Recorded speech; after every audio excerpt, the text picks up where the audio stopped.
हमने क्या कर लिया था?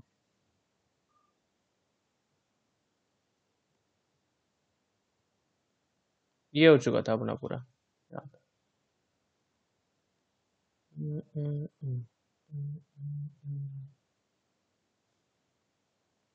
ये भी हो चुका था।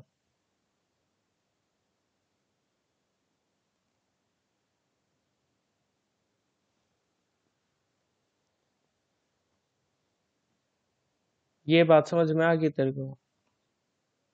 v equal to D X by में डी टी। अब कोई भी, अब मान ले कोई भी छोटी छोटी वैल्यूज होती है ना ऊपर नीचे, तो जब वो डिवाइड कर देता है उनको, तो वो नॉर्मल वैल्यू बन जाती है। कैसे? मान ले 0.6 और डिवाइड में यहाँ पे है 0.1। छोटी छोटी वैल्यू है, ये भी छोटी है, ये भी छोटी है। dx और dt में बहुत ही छोटी होती है, 0.0000 करके। पर लेकिन ऐसे देखेगी ना, तो एक एग्जाम्पल के तौर पे लेते हैं, तो इससे ये कट जाएगा। क्या बच गया अपने पास? सिर्फ और सिर्फ 6। तो देख, नॉर्मल वैल्यू आई, छोटी नहीं है ये बिल्कुल भी। तो ऐसे ही होता है ये। अब जो इस इन दोनों को डिवाइड करा, dx को और dt को, तो एक नॉर्मल वैल्यू आएगी, वरना यहाँ पे भी dv लिखा होता अगर नॉर्मल नहीं आती तो। ठीक है, ये दिमाग में एक इमेज बननी बहुत जरूरी होती है इस चीज की।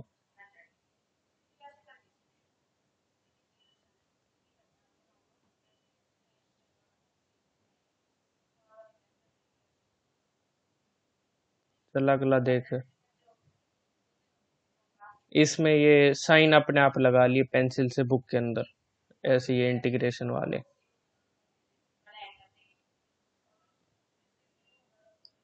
अब ये बोल रखा है जो, अब ये देख, जो पहली हमने निकाली ना, अब तेरे को ये याद रखने की चीज है, ये सारी चीज तू कर लेगी आराम से, कर लेगी। पर लेकिन ये चीज याद रखने की जरूरत है, अगर तू पहली इक्वेशन निकाल रही है मोशन की, तो फिर कौन सा फॉर्मूला लगाना है जिसमें एक्सेलरेशन का लगाना है, acceleration equal D by D T, या फिर वेलोसिटी का लगाना है, डी एक्स बाई में डी टी, ऐसे करके। तो पहली इक्वेशन के लिए क्या लगाएंगे? एक्सेलरेशन का, एक्सेलरेशन का। और दूसरी के लिए देखिए इसमें क्या लगा? वेलोसिटी का।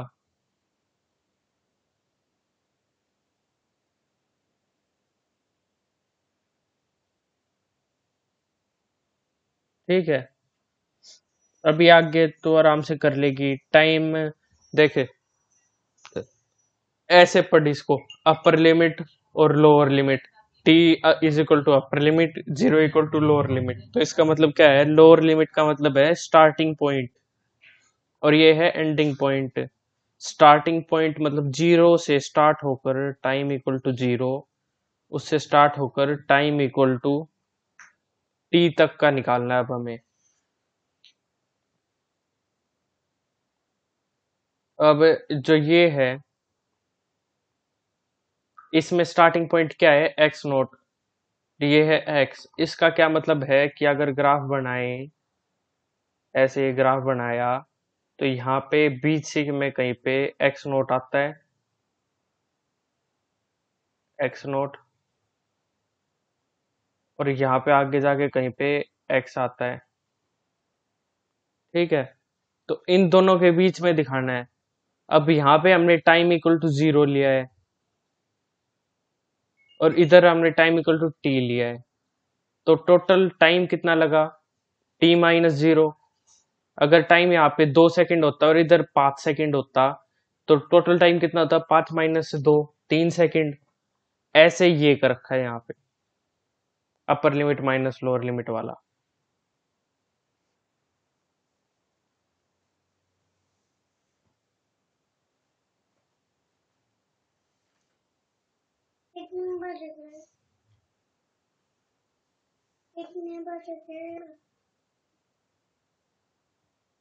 अब देख, यहाँ पे ये करा तो इसके अंदर भी बाहर आ जाएगा और इसके अंदर x माइनस एक्स नोट हो जाएगा, x माइनस एक्स नोट हो गया। अब जो यहाँ पे v की वैल्यू रख दी, v equal to u plus A T,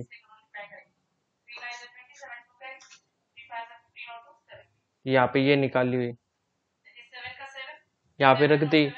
फिर इसमें upper limit minus lower limit ना, इसमें पहले देखिए यहाँ पे ये है, इसका इंटीग्रेशन करेगी तो यहाँ पे t आ जाएगी t की पावर 1, इधर करेगी तो t की पावर 2 बाई में 2 ये आ जाएगी। इंटीग्रेशन तेरे को आता है तो ये हो जाएगा, और फिर इससे तो x की वैल्यू निकाल लेगी। ये अपने पास सेकेंड इक्वेशन आ गई। अब थर्ड की देख, थर्ड की कैसे निकालनी है। इन दोनों की तो तू याद कर लेगी कि भाई पहले वाले का एक्सेलरेशन से आएगा और दूसरे वाले का स्पीड से आएगा, पर लेकिन इसमें सो जा ना तू। इसमें कैसे करेगी, थर्ड इक्वेशन में इसमें एक्सेलरेशन से ही होगा, पर उस वाले जो फॉर्मूला है ना उसको थोड़ा तोड़ना मरोड़ना पड़ेगा। अब एक्सेलरेशन का क्या होता है, डी बाई में डी टी, तो डीवी बाय में डी टी, पर ये कहाँ से आए, ये हमने खुद से बना दिए, डी एक्स मल्टीप्लाई कर दिया, डी एक्स से ही डिवाइड कर दिया, कुछ फर्क नहीं पड़ेगा अपने वैल्यू में। फिर ये क्या हो गया, अब अपने पास डीवी ऐसे कैसे हो गया, नीचे डीएक्स ऐसा कैसे हो गया, और डीएक्स बाय में dt क्या होता है अपने पास, क्या होता है, वेलोसिटी। और यहाँ पे डी क्यों नहीं लगा तेरे को मैंने बता दी, तो अपने पास ये आ गया V D V equal to A D X. नीचे डिनोमिनेटर वाले ऊपर ले गए न्यूमरेटर में सारे, और इस साइड वाले डिनोमिनेटर उस साइड न्यूमरेटर में ले गए। अब इसका इंटीग्रेशन दोनों का करा, ये आ गया, अपने पास थर्ड इक्वेशन आ गई। पता कुछ करने की नहीं थी। The advantage of this method is that it can be for used for motion with non-uniform acceleration also। तो फिर ये इसका मतलब ये है कि तू ये यूनिवर्सल मेथड है ये डेरिवेशन निकालने का, और इसीलिए ये पेपर में करके आना चाहिए, ठीक है।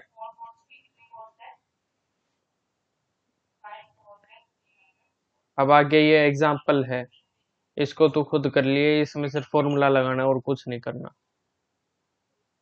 और कोई प्रॉब्लम आए तो पूछ लिए।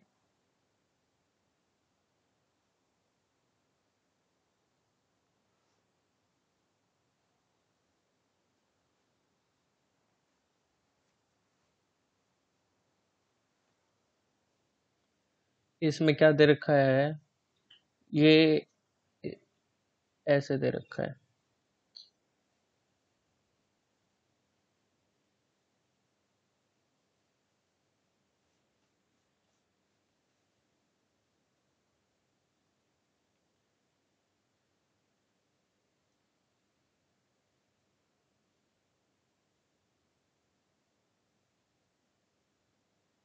ये कौन सी एक्सिस, एक्स, ये कौन सी एक्सिस, वाई, ठीक है।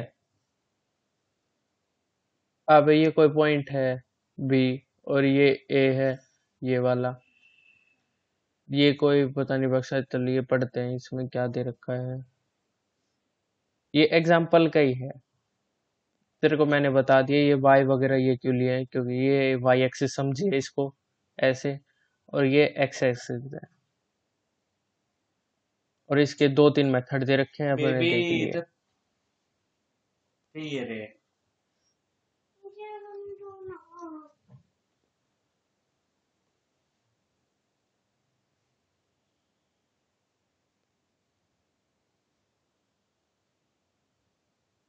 अब देखिए फ्री फॉल का मतलब क्या होता है, कोई बॉल है तो किसी हाइट पे लेगी और वहां से छोड़ दिया बॉल या फिर कोई भी ऑब्जेक्ट, तो वो जमीन पे आके गिरे बिना किसी ग्रेविटी के अलावा, या फिर जो तू नेचुरली फोर्स लगता है ना उसको छोड़ के कोई और बिना उसके ऊपर फोर्स लगे, उसको फ्री फॉल बोलते हैं।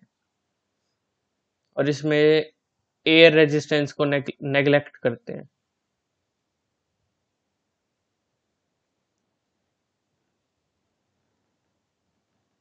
इसमें फ्री फॉल डिस्कस कर रखा है, क्या है? If air resistance is neglected, the object is said to be in free fall. An object released near the surface of the earth is accelerated downward under the influence of the force of the gravity. ये तेरे को पता है, कोई भी object है उसको थोड़ी हाइट पे ले जाके छोड़ देगी तो वो उसका एक्सेलरेशन बढ़ता ही रहेगा, बढ़ता ही रहेगा। एक्सेलरेशन नहीं, स्पीड बढ़ती रहेगी। और एक्सेलरेशन होगी तभी तो स्पीड बढ़ती रहेगी। अब ग्रेविटी की क्या होती है? 9.8। अब उसकी वजह से हर सेकंड उसकी 9.8 मीटर पर सेकंड स्पीड बढ़ती रहेगी। ठीक है। If the height through which the object fall is small compared to the Earth's radius, g can be taken to be constant, equal to इतना। अगर बिल्कुल अर्थ के ज्यादा दूर नहीं है सरफेस के, मतलब कोई 100 किलोमीटर ऊपर या फिर 200 किलोमीटर ऊपर, या 100-200 मीटर ही है ऊपर, तो हम 9.8 सिंपल ले सकते हैं। और free fall is the case of motion with uniform acceleration. Uniform acceleration होती है 9.8। We assume that the motion in y direction more correctly in minus y direction because we choose upward direction as positive। ये है upward, क्या होगी? Positive. ये क्या होगी? Negative. अब यहाँ से कोई बॉल गिरेगी तो नेगेटिव की तरफ ही तो जा रही है। मान ले जहां से बॉल गिरना स्टार्ट होगी उसको ओरिजिन मान लिया, फिर ये नेगेटिव की तरफ जाएगी। ऐसे होता है, ये ऐसे ही बता रहे हैं। अपवर्ड डायरेक्शन, अब ये मान लो और ऊपर जाए तो ये पॉजिटिव हो गया। ऐसे ही, इसलिए ही क्योंकि नीचे तरफ आती है इसलिए नेगेटिव साइन दिया है अर्थ की ग्रेविटी का, ग्रेविटी के एक्सेलरेशन का। This equation give the velocity and the distance traveled, variation with the variation of velocity with distance, acceleration, time. Time देख कैसे बढ़ता जा रहा है 1 2 3, पर लेकिन एक्सेलरेशन कांस्टेंट है -9.8। This means that it is uniform with uniform acceleration. Next. अब ये ऐसे क्यों लिया ये वाला ग्राफ? ये क्यों नहीं लिया कोऑर्डिनेट ये वाला?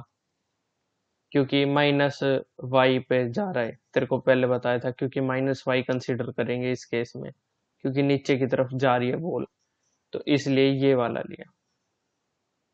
अब इसमें वेलोसिटी और टाइम का ग्राफ लिया है। अब वेलोसिटी देख यूनिफॉर्मली बढ़ती जा रही है।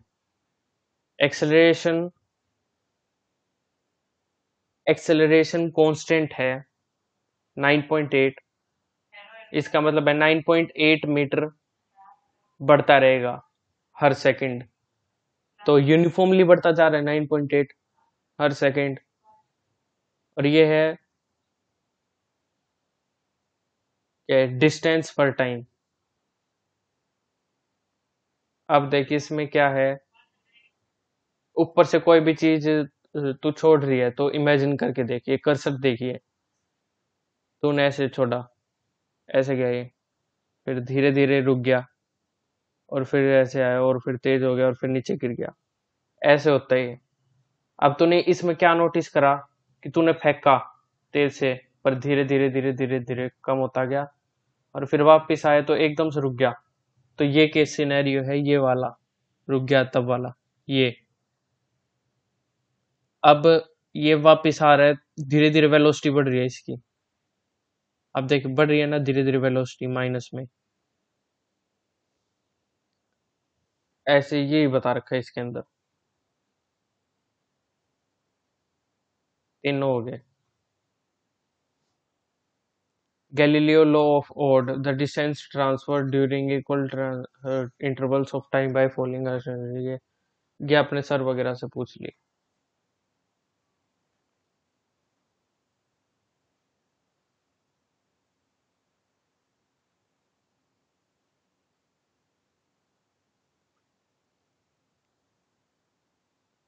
सेकंड क्या होता है?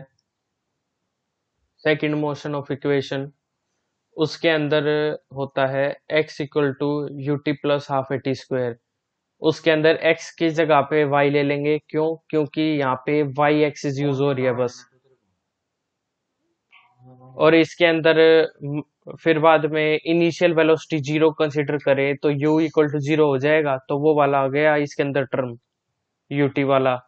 अब हाफ ए टी स्क्वायर, ए की जगह पे यहाँ पे क्या ले लेंगे, जी, जो ग्रेविटेशन का होता है, और वो माइनस में होता है, तेरे को पहले भी बताया था। तो फिर अपने ये फॉर्मूला बन जाएगा जब फ्री फॉल हो रही होगी कोई भी ऑब्जेक्ट।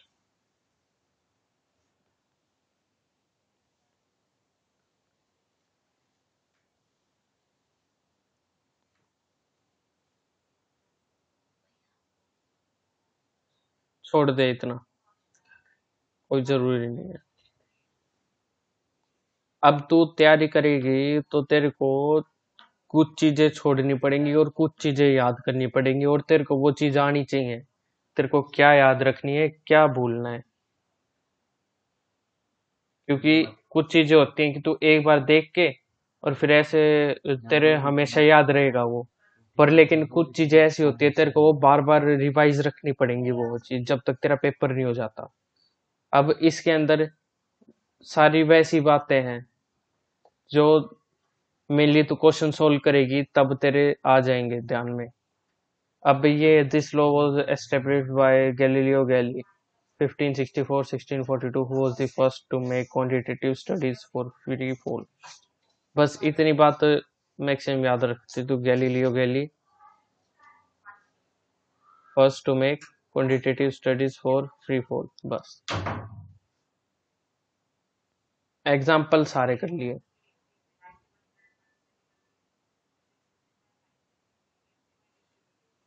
और car of a particular make the braking distance velocity of,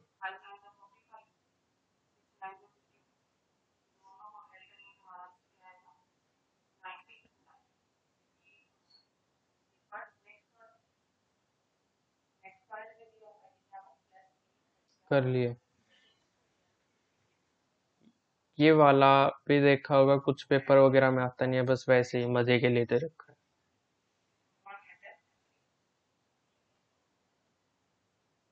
बस रियल लाइफ सिनेरियो में ये फॉर्मूला अप्लाई करना आना चाहिए, ये सिर्फ इसी के लिए दे रखा है एग्जाम्पल, और ये अप्लाई करके देख लिए, बहुत जरूरी है।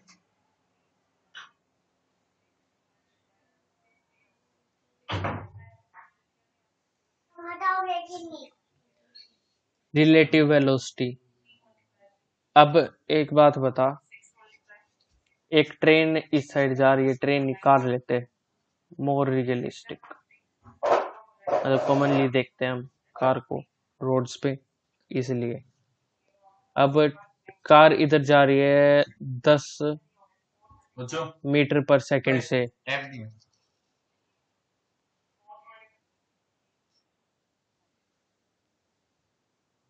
10 मीटर पर सेकंड से जा रही है राइट साइड में। एक दूसरी कार है वो 5 मीटर पर सेकंड से लेफ्ट साइड में जा रही है। अब तो इमेजिन कर तू इस 10 वाली में बैठी है,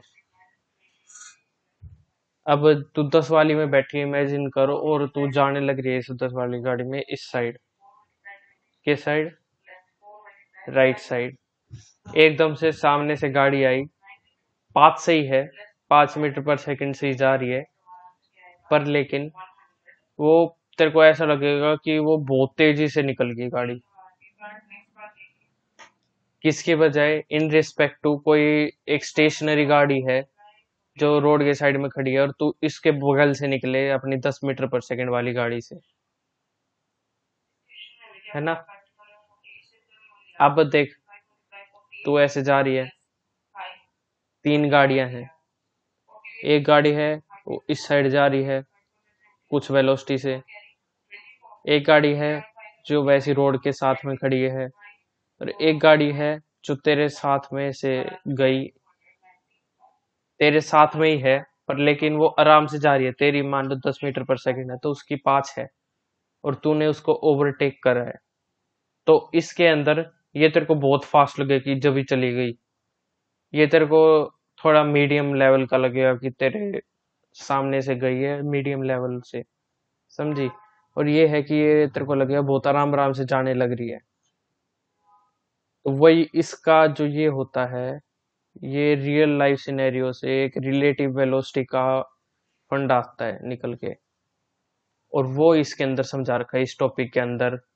अगर उसको मैथमेटिकल टर्म में हमें रिप्रेजेंट करना हो रिलेटिव वेलोसिटी को, जो हमने ये वाला फिनोमिनन एक्सपीरियंस करा था गाड़ी के अंदर, इसको मैथमेटिकल टर्म में इसके अंदर दे रखा है इस टॉपिक के अंदर।